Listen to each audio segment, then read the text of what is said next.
It's definitely been a disappointment that the French government decided on this blanket ban on marches and demonstrations. To the extent to which governments are here making pledges that are more ambitious than last time, I think, is a result of pressure that those governments receive from movements. And I actually think we get a better deal when movements are able to put pressure on their respective governments. But we saw marches in Paris nonetheless, and we saw marches all around the world, including in London, 50,000 people on the streets. So I think that message is getting across. You don't think that following the Paris attacks that the state of emergency is a good reason for possibly not having these events on the streets where they could become targets even? Well, to be honest, even George W. Bush didn't ban protests and marches in New York City after September 11th. And I think that there's a question, frankly, for the French government. They made a decision to go ahead with hosting the climate summit. And hosting the climate summit comes with responsibilities. It's not just the official summit. These events always have a very large role for civil society. A climate summit is not like a World Trade Organization meeting or a G8 meeting. The role of civil society is really key at these events. So I think if the French government didn't feel it had the capacity after those tragic attacks to host the summit, then they shouldn't have done it. But if they are hosting the summit, then they have to host the whole thing.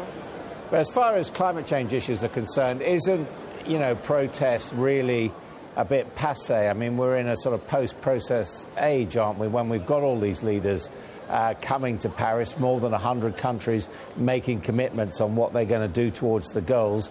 Do we still need protest? I don't think they're passé at all.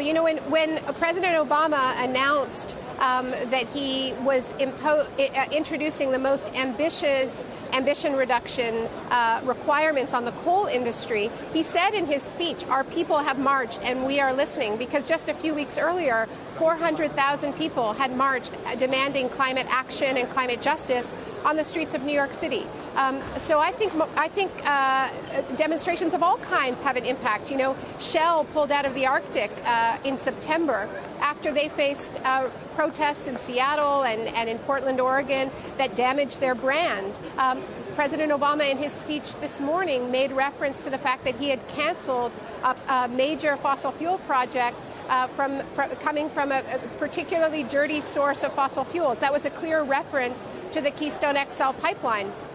That never would have happened without the protests that you're referring to as passé. And I'm proud that I was one of the people who was arrested protesting that pipeline, along with more than 1,200 others, including leading climate scientists, who clearly believe that it is important to not just publish papers and articles and books, as I do, but also to say this is so urgent that we have to take action. OK, what about the action that is being taken, if you like, the straight action being taken by the governments here? You said it's progress, but presumably for you, not progress enough. Well, not even even the governments would say it's not enough. In Copenhagen in 2009, which was the last time world leaders came together on this scale for a climate summit, they set the temperature target of 2 degrees Celsius warming. They said, we commit to not allowing temperatures to rise any more than that, because any more than that would be too dangerous. And yet, if you add up all the emission reduction targets that governments have brought to the table here in Paris, it doesn't add up to 2 degrees Celsius. It adds up to closer to 3 degrees.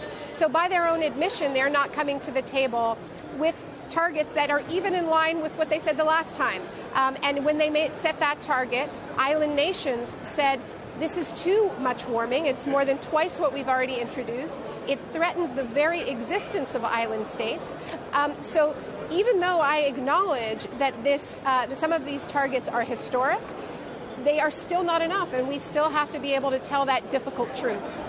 What do you say to probably a minority now, people take an interest in it, but a significant minority, influential in the Republican Party in the United States, who still say, look, climate fluctuates, prove it that man is driving the temperature up, and indeed that the temperature will go up if there aren't these changes?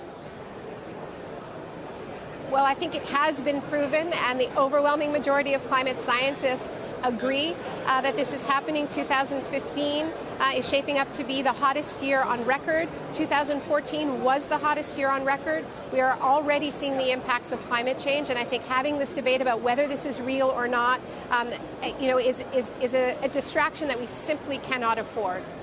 Those Republicans in Congress, their denial, I think, has far less to do with their scientific assessment than with who is paying for their campaigns.